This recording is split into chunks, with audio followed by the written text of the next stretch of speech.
Well, good morning. Actually, it is not good morning. Not here. Somewhere it is, but not here in Colorado. In fact, it's afternoon. It's a little past 4 o'clock, and it was late enough that I was contemplating. I'm getting close to my coffee shutoff date, coffee shutoff time in the afternoon.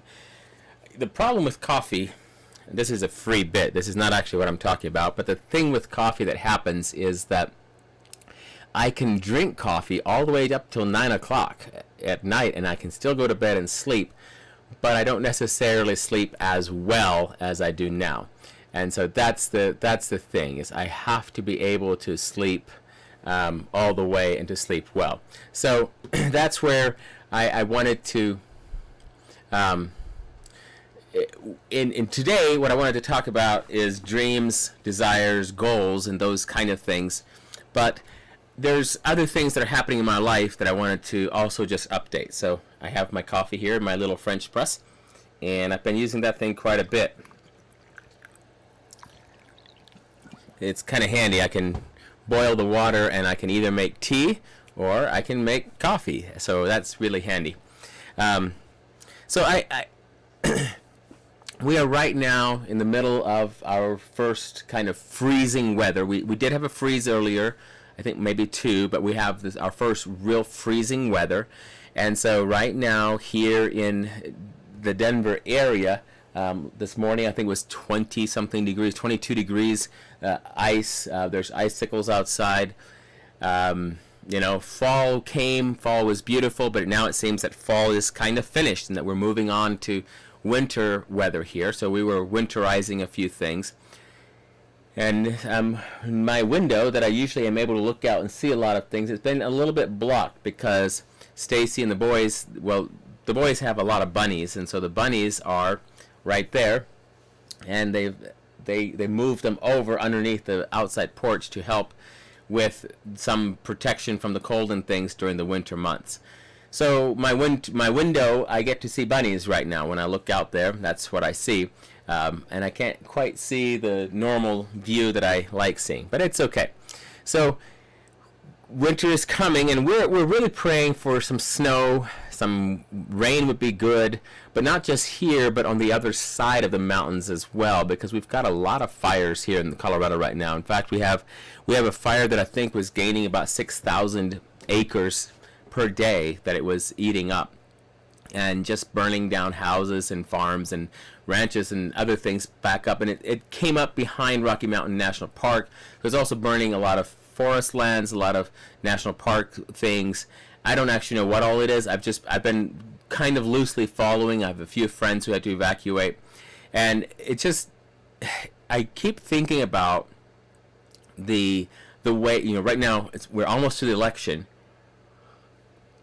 and so many things have gotten politicized and are so political now that really shouldn't be political. And so one of the things that I personally care about and that I've thought about a lot, and this has to do because of the days that I lived back in Montana. And when we lived in Montana, we had, back in '94, there were quite a few fires, and then since then there have been fires. In fact, the house we lived in back in 1994, it actually burned down a couple years ago because of a forest fire.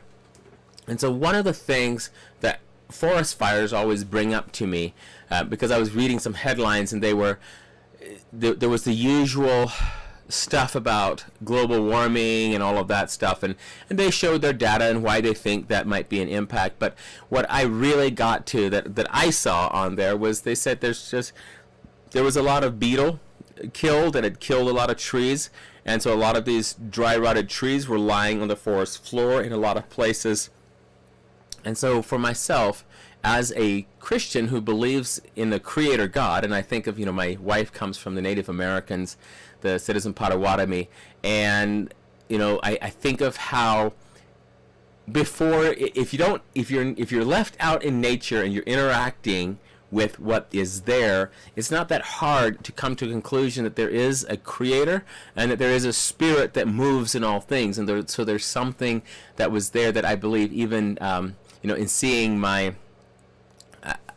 I'm very interested. We're hoping to be able to do some more research on Stacy's side of the family and go back and just learn a little bit more about what the Potawatomi believed traditionally, because they have a few of those creation and flood stories that are also, I believe, part of her heritage, where they had an account that was handed down over generations. And so it's not that hard. When you live outdoors and you're interacting with the outdoors, you understand that there's somebody bigger than us that created this. And so for the believer, we understand it clearly. Well, God created it, He put us here in the middle of it, and He told us to take care of it. And so at times like this, when I see wildfires just going crazy everywhere, first of all, my heart hurts, because I love woods and I love being out and exploring. Second of all, when I see people having to evacuate homes, and then I see pictures later of barns and houses and fences, everything just leveled and destroyed, that is painful. When you lose everything in a fire, that's really painful. And so I keep thinking that we've got to find a good way of discussing and taking care of the land, because that is part of what we were given to do, to take care of the land. And I know that there have been a few times where I was in an area, Yellowstone National Park is one of them, where I was in, and they were talking specifically about how they were protecting the forest, and they were trying to keep nothing to happen to this forest. And what's happening in some of those places, I could barely walk through the forest because there were so many trees so close together, and they couldn't all reach up. And so now, as the years go by, I remember driving through there in the 90s, and now I've drove again in the last couple of years, and there's some of those places where, years ago there was a forest fire, and it's ripe for another one because there's so many trees going down and dying, and as they're just being stacked in there, I'm afraid they're going to burn and destroy a lot of things. And so as a Christian who cares for the earth and who cares for what happens to the creation, I really want to have a conversation and be able to take care of the earth. And one of the things we can do to take care of the earth is when we are able to take care of the forest and make it and this is the ironic part. In what I found most specifically is my position of, hey, I believe in God and I believe He's put us here to take care of things, and my position and my understanding of the creation is that all of this was created for us. It was created for you and for me to enjoy, for our children to enjoy, our grandchildren to enjoy. So when we think of hunting, fishing, camping, all the outdoor activities, it's there for the enjoyment of humans, and we all want to be able to enjoy that. So we want to preserve the enjoyment of people in all of these areas. There is another mentality out there that wants to preserve it from the enjoyment of humans, to just preserve it, to not let anyone touch it.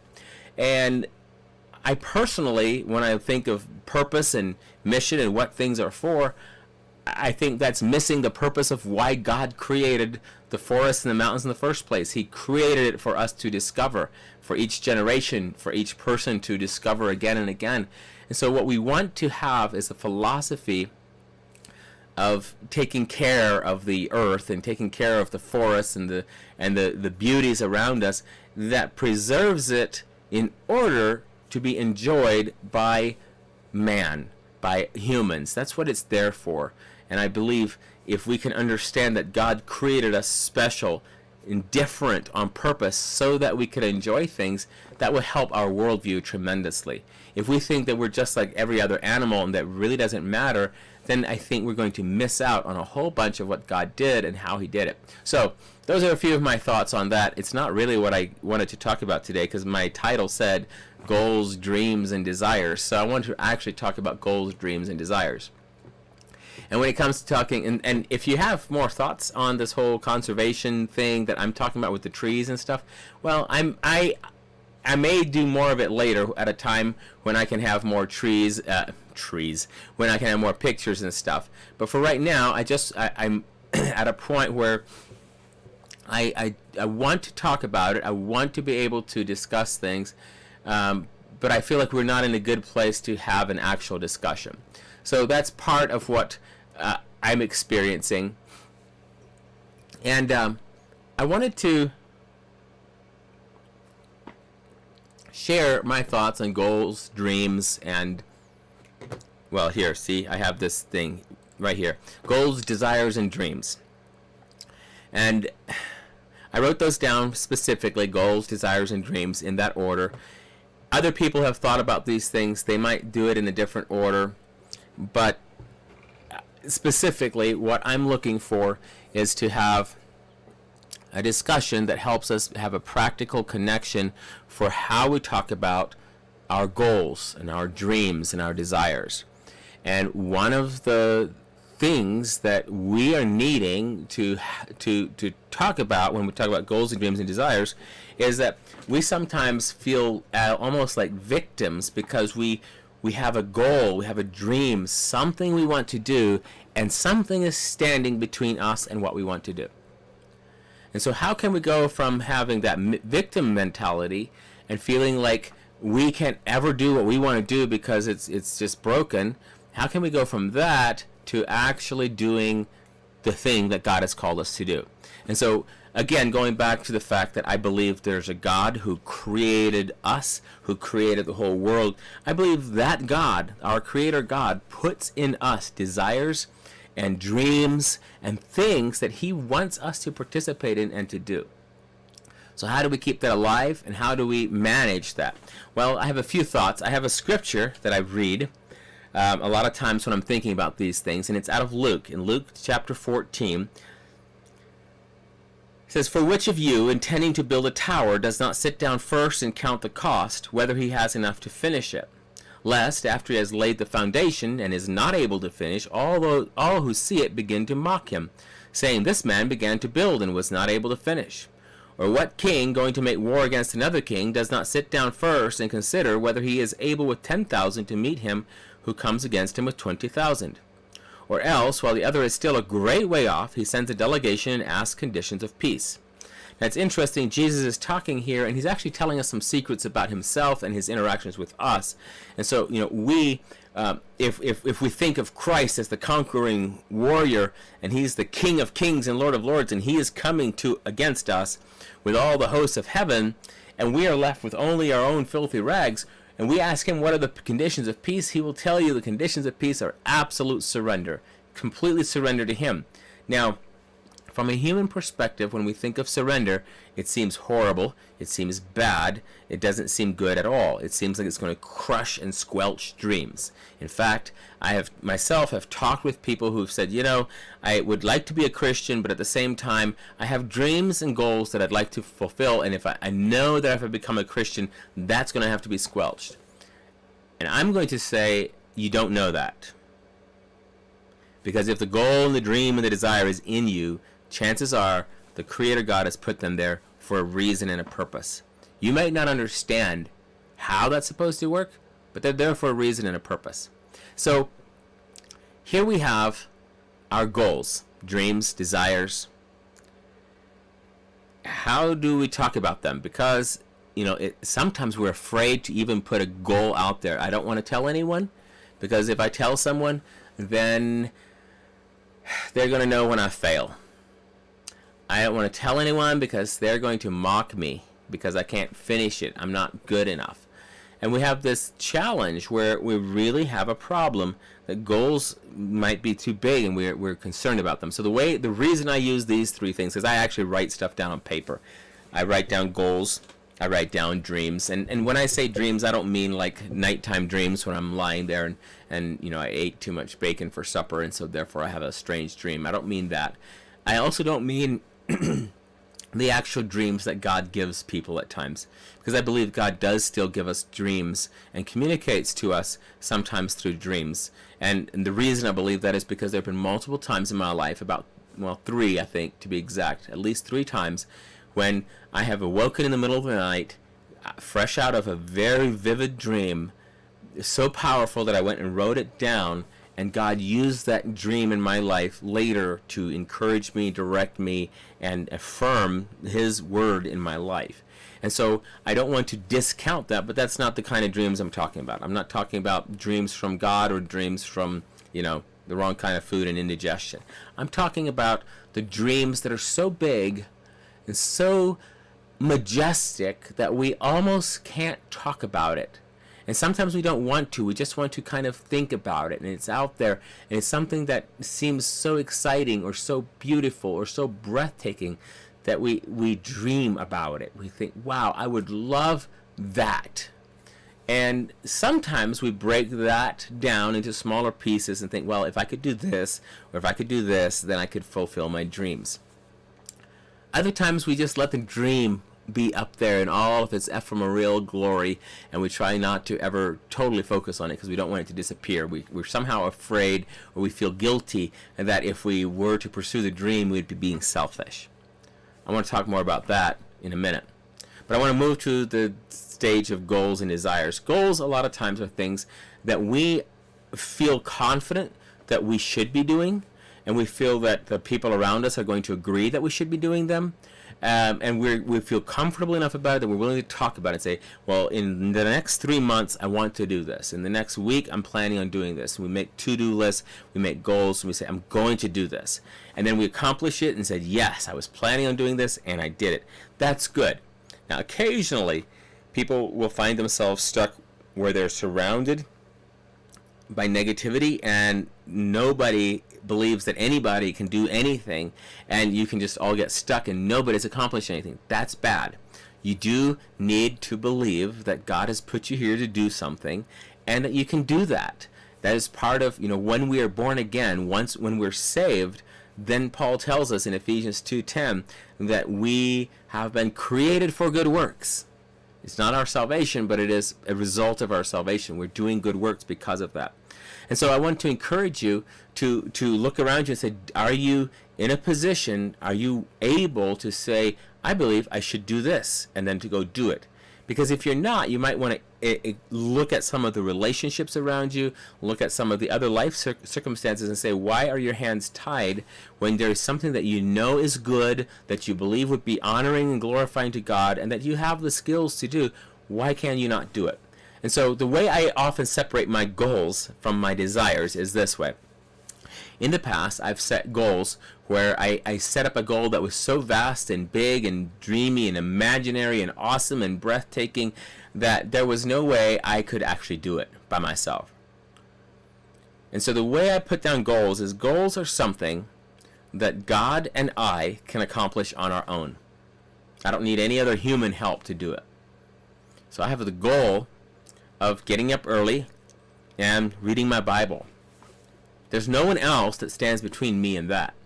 So I can get up early and I can read my Bible.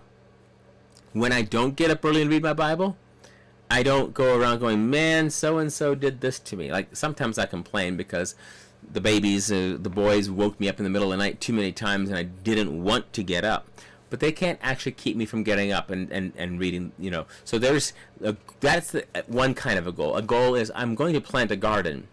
Now, what you can't make into a goal is that I'm going to grow this much produce. You can say I'm going to plant this many seeds, and I'm going to cultivate all of them. I'm going to water all of these seeds, and I'm hoping for a crop of this much. But you can't actually always predict what that will be. So you have to be a little bit careful how you proceed from here. So now I want to go to the second part, desires. Desires are things that you really want to do, but they involve other people who might not want to do it. So, a classic example was for myself. I had a goal. I want to get married. And then I thought, oh no. Every girl that I asked to marry me can say no. In fact, all the girls in the world could tell me no, no, no, no. And at the end, I could never meet my goal. And so I did not put down getting married on my list of goals. I put it on my list of desires. And I instead put on my list of goals, I want to prepare myself to be married.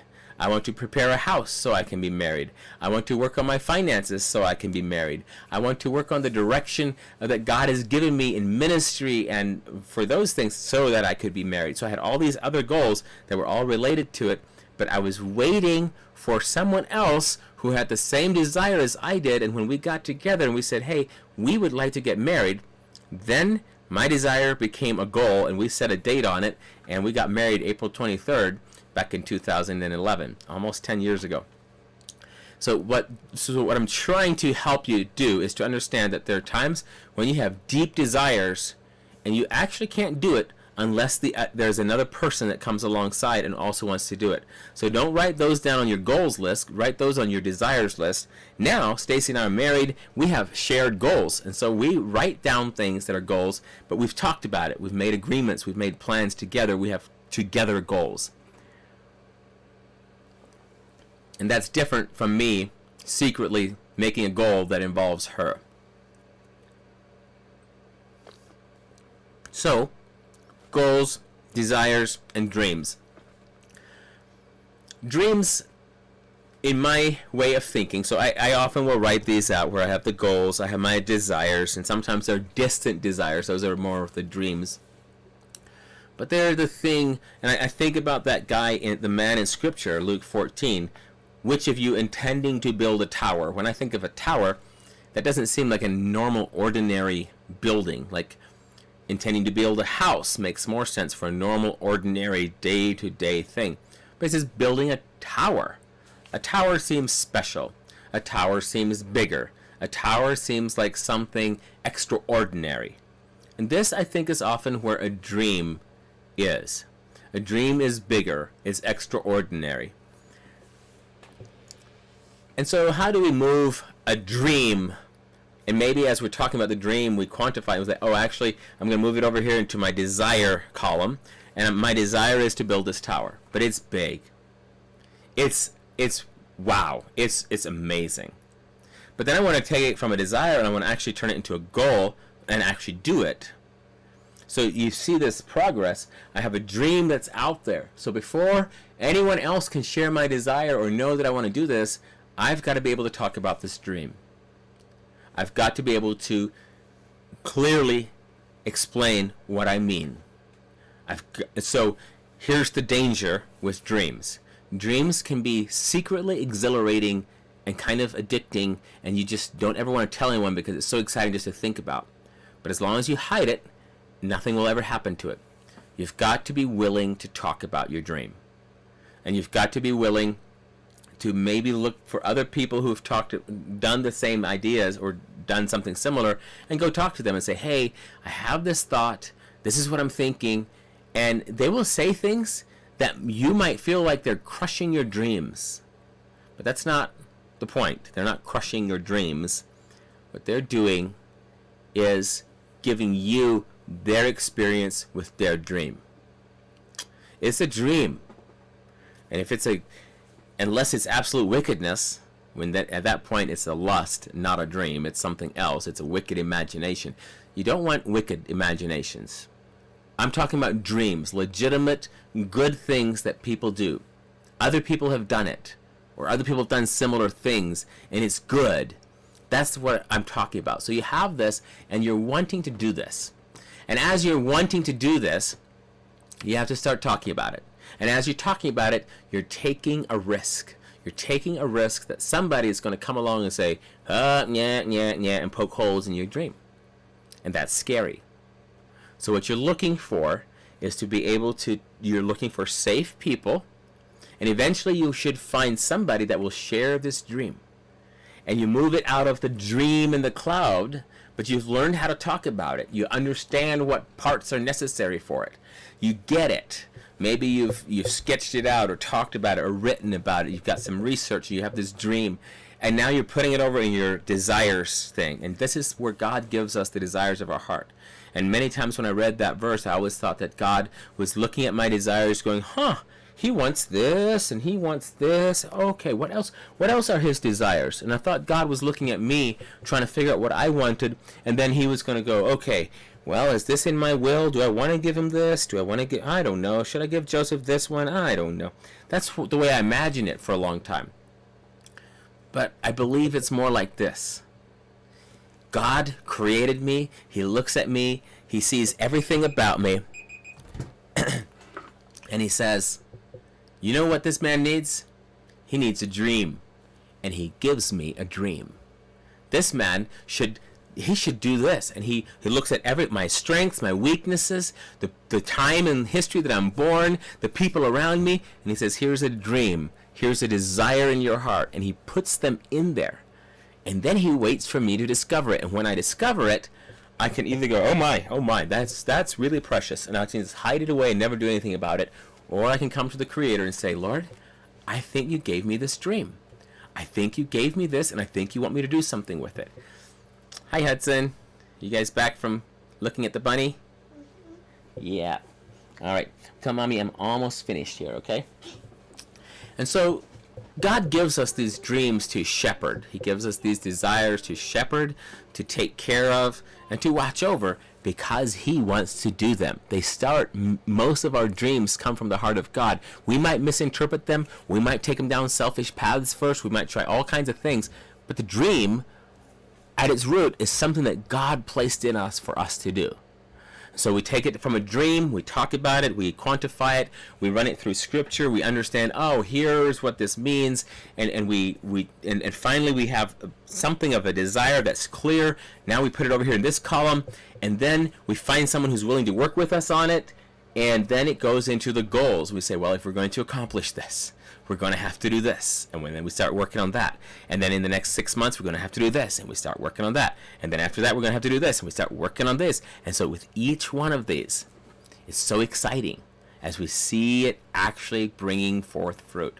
So I don't know where you are in your dream, desire, goal cycle, but you would probably end up going through it multiple times. And what I've discovered is God gives me some dreams that are so big that at different times of my life, I get to do different aspects of it. And what I want to be able to do is to fully rest, knowing that he has given me the desires of his heart, and he's put them in here for a reason.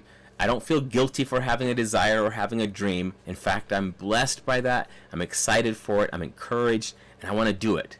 And so, yeah, there's lots of dreams out there. I've had the dream of filmmaking. I've had the dream of storytelling. I've had all kinds of dreams.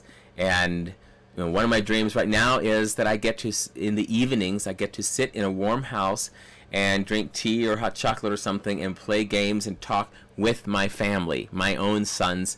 And occasionally we have guests over and we get to do that. I love that. It's a dream of hospitality that I had, and now we're fulfilling it in this house. I love it. So that doesn't sound like a big dream, but then I have other monster dreams. If I want to make movies, I want to do, and those things are happening too.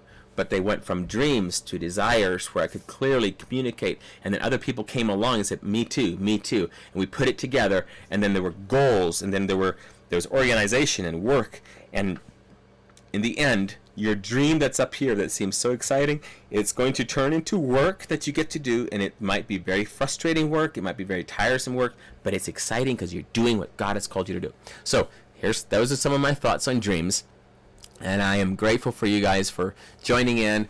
And I personally, if you put down below some of the, if you're willing to let some light shine on it, put in the comment section some of the dreams that you believe God has given you, some of those big, scary ideas that you think you would like to do.